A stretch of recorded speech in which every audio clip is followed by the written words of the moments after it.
All right, so today we are really diving deep into a story that it's been all over the headlines lately, and it seems like everyone's got an opinion on it. Yeah, it's one of those situations where it seems like no matter what side you're on, Right. passions are running pretty high. Absolutely, and it brings up Yes. some really, I think, important but difficult questions about, transgender rights, school policies, parental concerns, all these things kind of colliding. Yeah, definitely a sign of the times in a lot of ways. And that's why we're here to unpack it. Yeah. So we're looking at this Daily Mail article about Sasha Yates. Yeah. She's a transgender woman and a tennis coach at Gettysburg Area High School in Pennsylvania. I've heard the name and I know a little bit about it, but I'm Yeah. interested to hear kind of your take on Yes. all that. So the article really kind of dives into these allegations against her changing clothes in the girls' locker room. Yeah. And Oh, I see. So we're getting into some yeah, this is where really it sensitive territory here. gets really complicated because the article mentions she only took off her shirt, like she didn't fully undress, Okay. but there are these other allegations that she was asking students about, like their periods and what kind of underwear they preferred, Mm-hmm. which Yates completely denies. Yeah, I mean, just those allegations alone, even without knowing all the facts, Right. that's the kind of thing that's going to get people It's talking. going to make headlines. Going to Exactly. get people riled up on all sides. And that's what it sounds like happened with this whole school board meeting Oh, it was. that they had. It sounds like something out of a TV show. Mm-hmm. I mean, I honestly, was going to say, it sounds like a literally, scene from a movie or something. almost 40 people showed up to speak. And it was like people were just on Wow. completely opposite sides, some like fiercely defending her, and then others were like, absolutely not, she should be fired.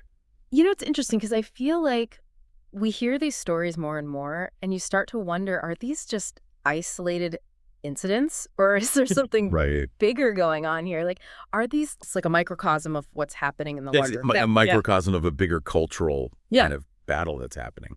And the article does a good job of, I think, showing both sides. You Yeah. know, they have quotes from students like Molly Heaton. She's a student athlete there. And she was defending Yates, calling the accusations disgusting and blatant transphobia. Okay, so you've got students who are Coming to really. really supportive of, Yeah. of Yates and feeling like, And then you've got Tristan Smith. He's the captain of the boys' tennis team. okay, And he even like stepped up to coach the girls' team while all this was going on because, wow. you know, So he's really putting himself out there. he was like, this is wrong and I'm going to support her. Powerful statement. And he also called the accusations disgusting and said the motivation behind them was blatant transphobia. It's interesting to see how this issue kind of transcends the traditional, left-right kind of True. divide. Because you have someone like him who's stepping up. And it seems like it's more about just basic fairness and, Yeah. doing what's right. Standing up for someone that he sees as being wrong. Next story. Yeah. Hmm. But then on the other hand, you have parents, like there's a quote from a parent, I think they just used his first name, Ronald, in the article, but he said, I do not want a man dressed as a woman coming into my daughter's or granddaughter's locker room and traumatizing them. Yeah, I can understand that perspective too. Like as a parent myself, I can see where, Oh, right. where they're coming from. Especially when it comes to your own kids' safety and privacy. Absolutely. And then there's David Jenkins. He also spoke up, and he wants stricter bathroom and locker room policies. That seems to be kind of a common theme that we're Right. seeing across the country. Like, how do we navigate these spaces, and how do we make sure everyone feels safe and comfortable? Because it is a really tricky situation and there's no easy answers. No, and this is where I think the story takes a really interesting turn, Okay. because it goes from being this local controversy to like a national headline. Right. So it's not just about this one school anymore. Exactly. And this is where groups like Moms for Liberty and America First Legal get involved, Mm-hmm. and it's like, Okay. Yeah. Now it's things are really escalating. serious. To be honest, I didn't even really know Moms for Liberty was a thing before this whole story. Oh, yeah. Like, I heard the name, but I Yeah. didn't realize what it really was. I've been getting a lot of attention lately.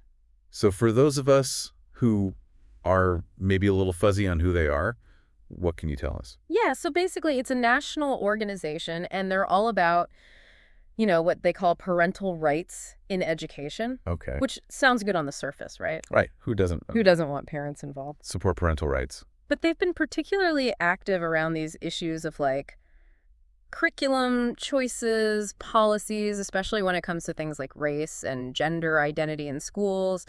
So it's not just about like having a say in your own child's education. Right. It's a lot of, pushing back against certain ideas and materials that they see as inappropriate or, pushing a certain agenda. And this is where it gets a little tricky because on the one hand, you want parents to be informed and involved, but then where do you draw the line between concern and censorship? Exactly. And that's the debate, isn't it? Right. And it's a tough one because it's not always clear cut. No, it's very nuanced. Very nuanced, and it often depends on the specific situation. And in this case, you've got Michelle Smyers. Right. She's on the school board. Like she's a Moms for Liberty chapter chair. But she's also the local Which is interesting. Moms for Liberty chapter chair. Right, because it's like how much does her personal, beliefs and her role in that organization, how much is that influencing her decisions on the school board? Well, she's the one who brought in America First Legal. Oh, right. Yeah, there's a whole other Can of worms. Double. Right. So they're a right-wing legal organization, and they're known for taking on these kind of hot-button cases, often related to like religious freedom or, traditional values kind of stuff. So they're definitely not afraid of a little controversy. No, they seem to embrace it. And they're the ones who sent that letter to the school district demanding all those records about Yates. Right. So they're basically saying, we're going to put you under the microscope. We're going to investigate this and, see if there's anything we can use. So it feels very strategic. Yeah. Like it's not just about Sasha Yates anymore. Right. It's about making a point. It's about setting a precedent. So what do you think is the end game here? Like, what are they really hoping to achieve? Well, I think there's a couple of things. One is obviously they want to see Yates fired. They want to make an example of her. But I think bigger picture, they're trying to send a message to other schools, other districts. Don't even think about it. Yeah, like don't even think about going down this road because we're watching and we're ready to fight back. So it's like a warning shot. Exactly. And it's interesting because they're using these very public tactics, right? Oh, they're going to the media? They're going to the media, they're putting pressure on elected officials, and they know that this is going to get people talking, it's going to get people riled up, and that's part of the strategy. Yeah, it's like a PR campaign almost. It is, and it's very effective because it taps into these very real anxieties that people have about these issues. Absolutely. And it puts the school board in a really tough spot because they're stuck in the middle. Right. They're trying to navigate this minefield of legal obligations and community pressure and their own personal beliefs. And it becomes a national story, so now everyone's watching. Right. So how do you make a decision that's going to please everyone in that situation? It sounds impossible. It's incredibly difficult. And I think it speaks to this larger issue of how we have these conversations as a society. Right, because it's easy to get caught up in the anger and the accusations. But at the end of the day, we have to find a way to coexist. we have to find a way to live together and respect each other's. Exactly. And I think that's where this idea of empathy comes in. Yeah.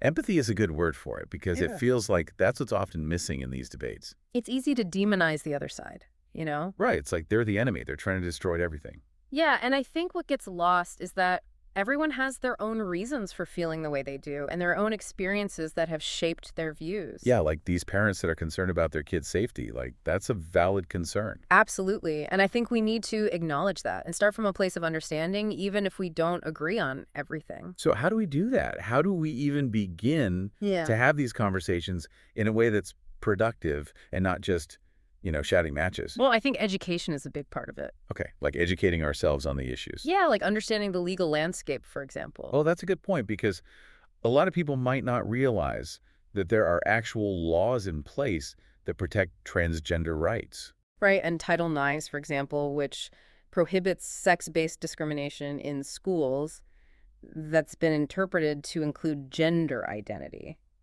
So it's not just about like personal opinions or beliefs anymore. Right, it's about upholding the law and ensuring that all students have equal access to education. Right, and that's where it gets tricky because you have to balance that with the concerns of other students and parents who might feel like their rights are being infringed upon. Exactly, and that's where I think open dialogue is crucial.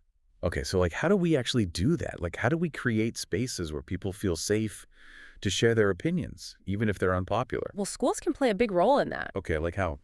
They Okay. can host community forums, for example, or parent-teacher dialogues where people can come together and talk about these issues in a respectful setting. Yeah, that makes sense because I feel like often these conversations are happening online or in the media, and it just gets so heated and polarized. Exactly. And when you're face-to-face with someone, it's harder to demonize them, Right. You see their humanity. You see their humanity, and you realize that you probably have more in common than you think. And maybe you can actually find some common ground. Exactly. And I think that's the goal, ultimately, is to find ways to coexist, even if we don't always see eye to eye. Right, because we're not going to agree on everything, and that's okay. That's okay. And I think that's something we need to be more comfortable with as a society. Yeah, like disagreeing without being disagreeable. Exactly. And I think that starts with listening to each other with empathy and respect. I love that. Yeah. And that's a good note to end on, I think. Yeah, for sure. This case with Sachi Yates, it's complex. There are no easy answers. But if we can approach it and other issues like it with a little bit more empathy, a little bit more understanding, I think that's a step in the right direction. Absolutely. And I think the more we can have these conversations, even if they're difficult, the better off we'll be as a society. Couldn't agree more. Mm-hmm. Well said. As always, this has been a fascinating deep dive, and I know our listeners are going to have a lot to think about and discuss. So thank you all for joining us today, and we'll see you next time for another deep dive.